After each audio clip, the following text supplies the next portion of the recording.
This is Christian Semlitsch here, and I have the honor to make an interview with Frank Mulcahy. Frank is an expert in his field, and I'm sure this will be an interesting interview for you because this is for all those who are using computers, smartphones, and other electronic devices, and also using the internet. Frank, it's an honor to have you here. Would you like to introduce yourself and what you are doing? Absolutely, Christian. I appreciate it. And I know that you and I, when we were speaking in Dubai, I guess it's going back about 16, 17 months now. Yep. We were talking about cybersecurity and the inherent risk that everybody faced by using the internet with the mobility that we have. And however, since then, as everybody's totally aware, we had this international lockdown for the first time in human history. Everybody is like quarantined, and businesses are jockeying, trying to, find a new norm, try to provide services to their existing customers. So we got in a situation where we find people now with makeshift offices at the kitchen table. Yeah. And the kids are at home, and the dogs are barking. And they got to do house chores. And what's happened is that people have taken cybersecurity and put it on the back burner. When in fact, the crooks, it's often said that a crook never lets a good opportunity go to waste. So at the same time, the crooks have elevated their game about how they're utilizing the people in the remote working and the work at home, and they're taking advantage of it, and they're just causing havoc and chaos clear across the globe when it comes to cybersecurity. So that's what's happened since the last time I've seen you, is that it's gone through the roof, and it's devastating. Yeah, it's devastating. And I think people are aware of cybersecurity when they are working in their companies. Usually they are better secured than they are at home, but now they were and are working at home. Mm-hmm. And of course, security is not at the same place and not as strong as when they are in the companies. So this is causing massive problems, and I would like you to tell us a little bit more about these problems that are occurring for all of those who are at home and using these nice smartphone devices. Yeah. I mean, we could go on for hours, and we've got such a short period of time to discuss it. But I told you I'd make a promise to you, and I'd send a link to you that to a webinar that you're certainly welcome to use it with any of your followers or any of your customers. Fantastic. Because again, I travel around the globe to do this. Matter of fact, I'm doing a webinar in a couple of days for a firm out of Mumbai, India. And he just told me that there's probably people from about 11 different countries already signed up for it.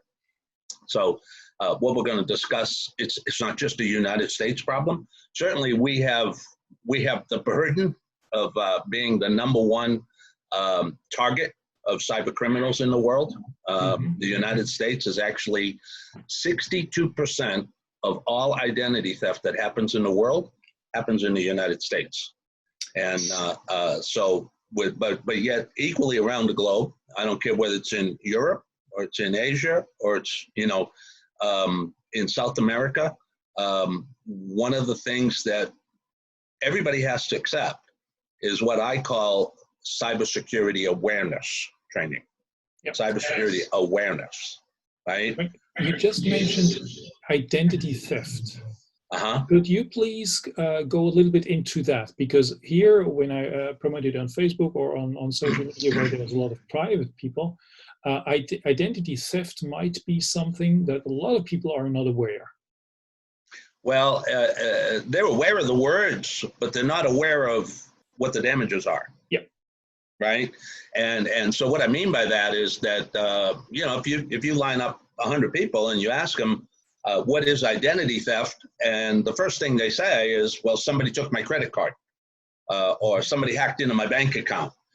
Couldn't be further from the truth. Yeah, that's the reason I was asking. Yeah.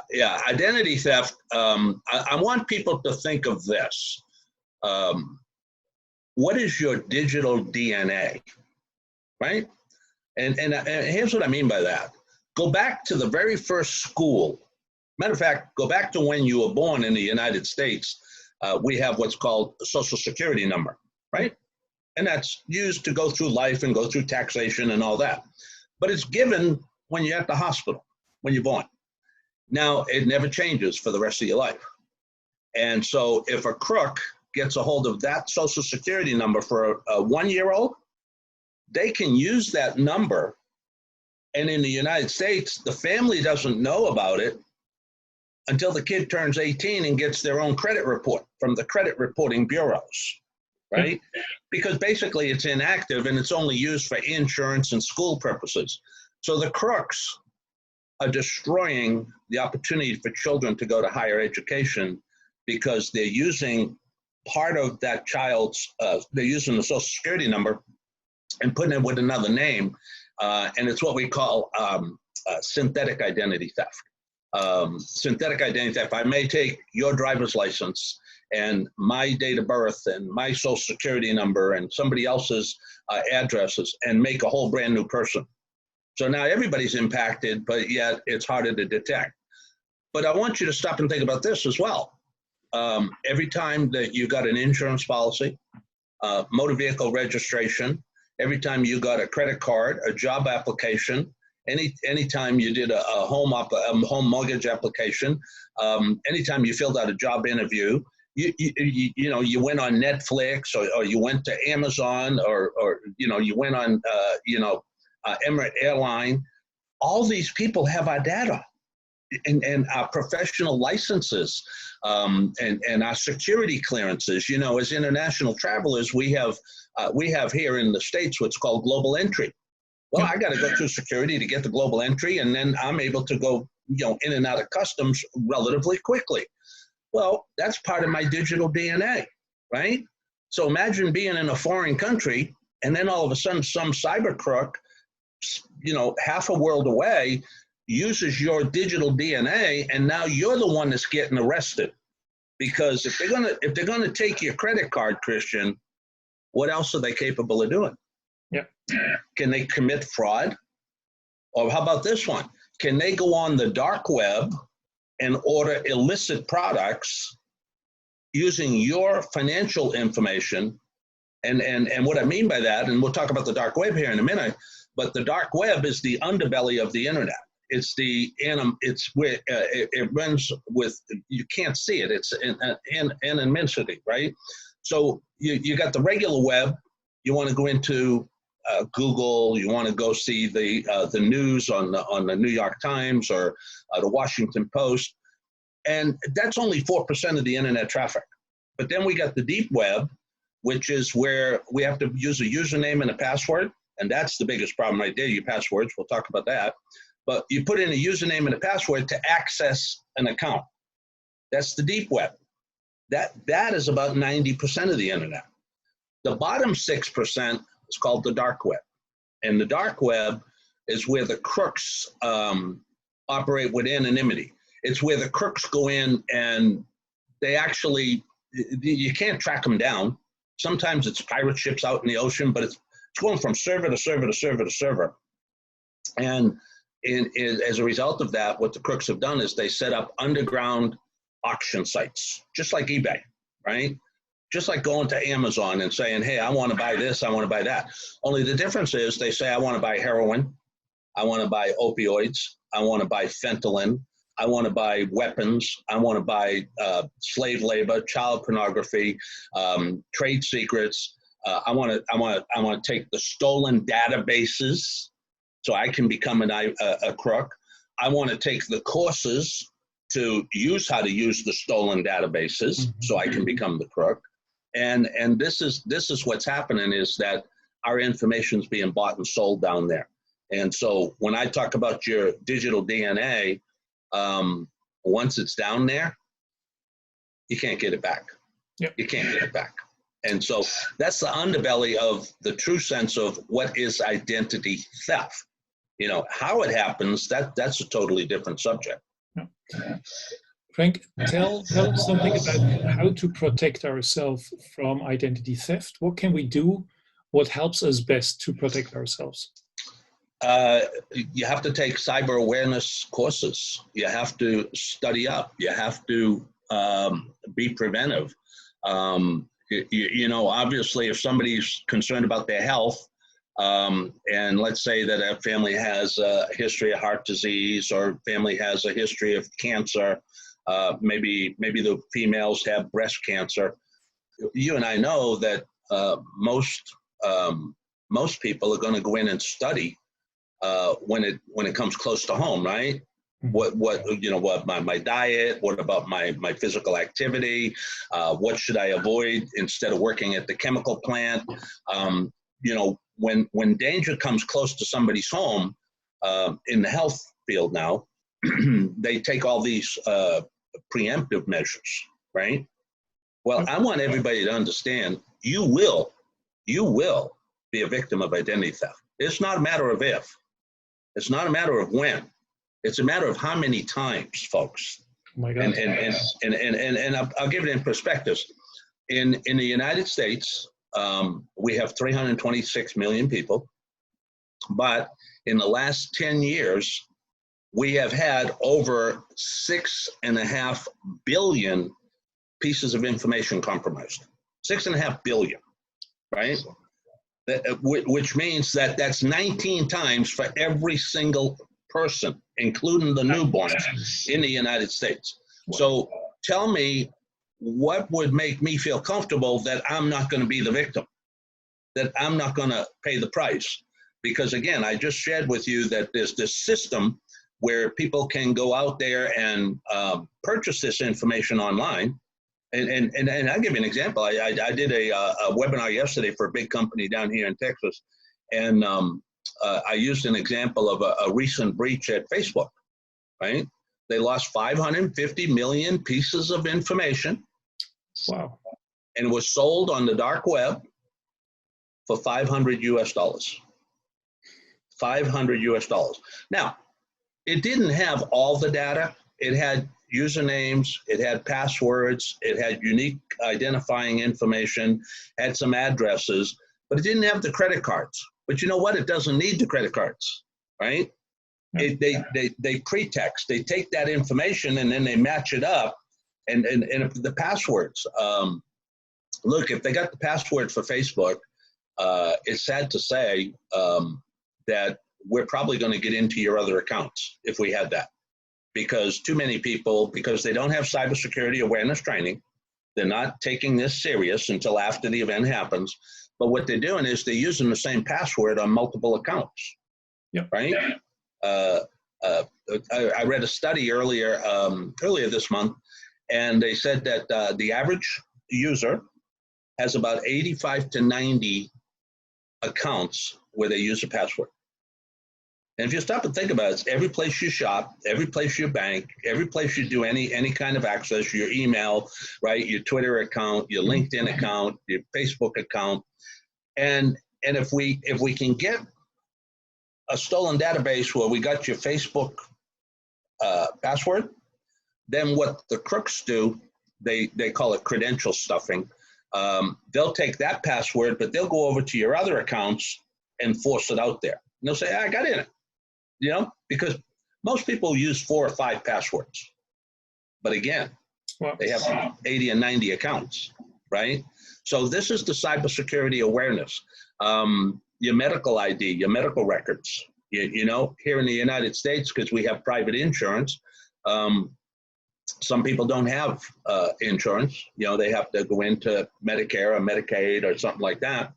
But if somebody takes my insurance, because I've got pretty good insurance, and they go in and get treatment in another city or in another state, we have an Electronics Medical Record Act in the United States, which means all of our records are electronic. So if I'm traveling, for instance, Christian, and I go up to Massachusetts and I get in an accident, they're going to pull up my blood type quickly, my underlying medical. But if somebody else used my ID, and I didn't know it because I wasn't being cyber aware, my records would be altered. Okay. And then I get in an accident, I could basically get the wrong treatment, which you and I both know could be catastrophic. Yeah. So again, your digital DNA is so deep.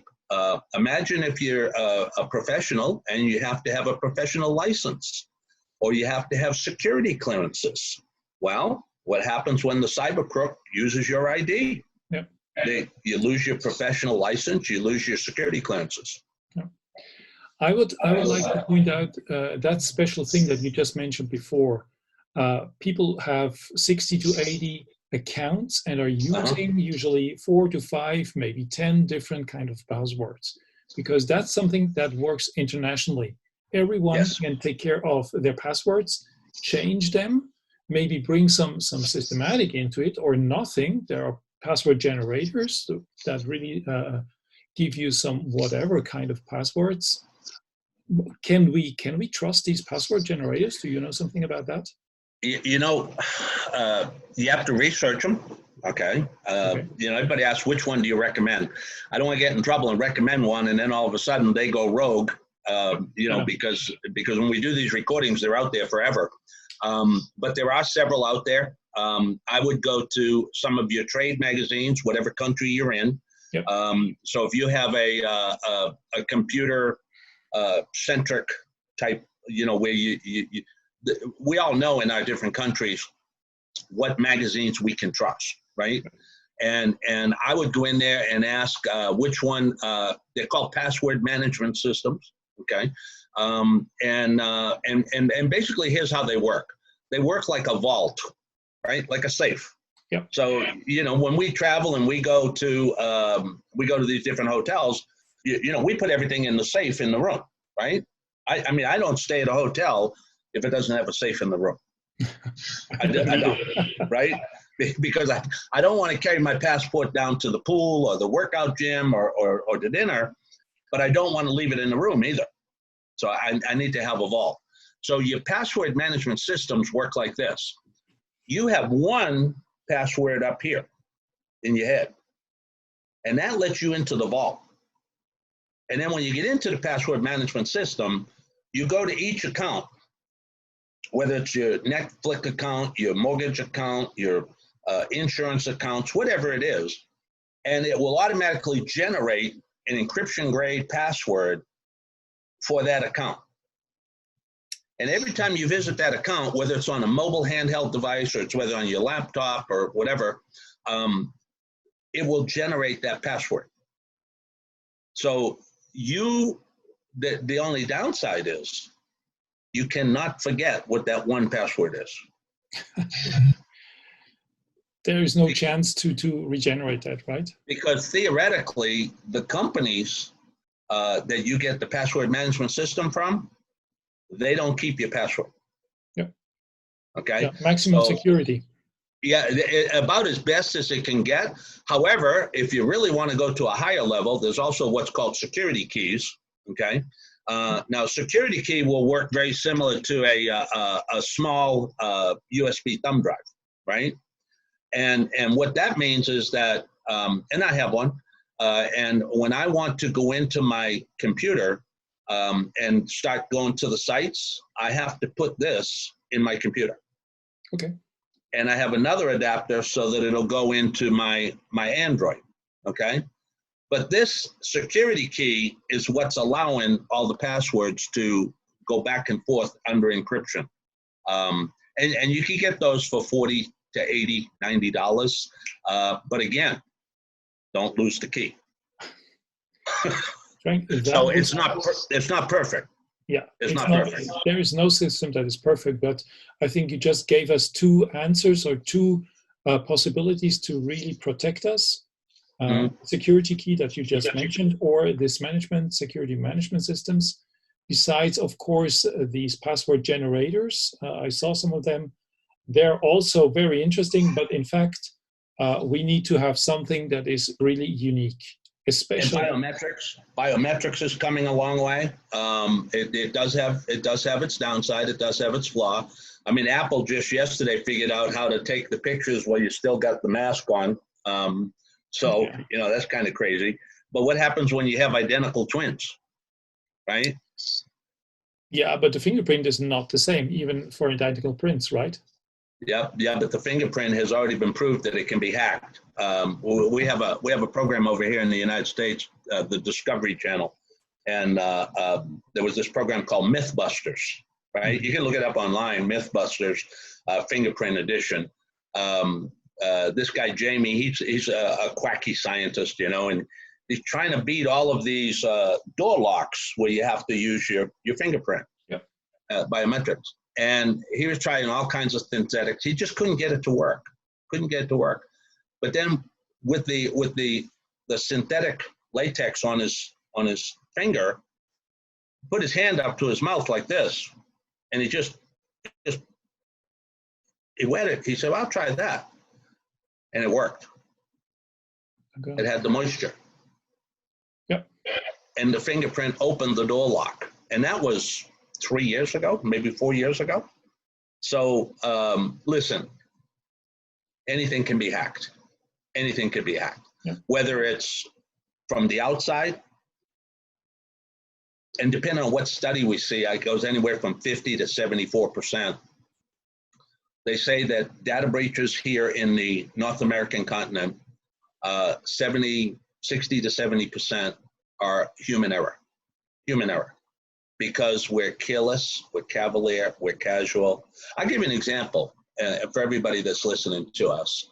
How many times have you gone to a hotel lobby or a coffee shop, right? And y'all have Starbucks over there in Germany and Switzerland? Yeah. Okay. So you go to Starbucks or Panera Bread or any of whatever your shop is, and there's two entries for the Wi-Fi. Right? Starbucks, where you need a password to get in, and then Starbucks, but no password. Yeah. Which one do you click? I usually use the password, but a lot of people who are going there, who are staying in the neighborhood, they're using the free password, of course. But the 80% of them. 80% of them use the free password. 80%. Well, guess what? That is not a Starbucks connection. That is a cyber crook that set up a hotspot, and while you're sitting there having your latte and going in and doing your email and putting in your logins and you're going into your different accounts, they're in your system with you. They're in your system with you. I would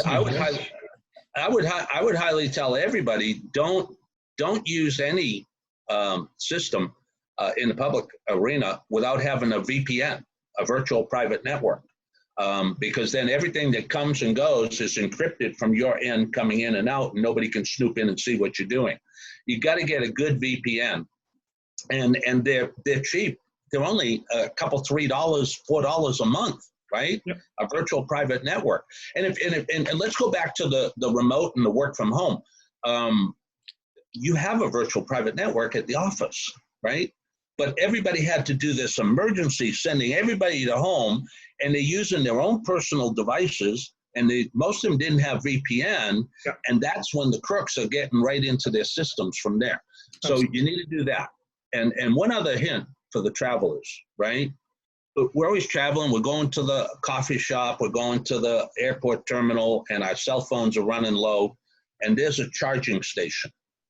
So you go in and you plug it in so you can charge your device up before you get on the plane.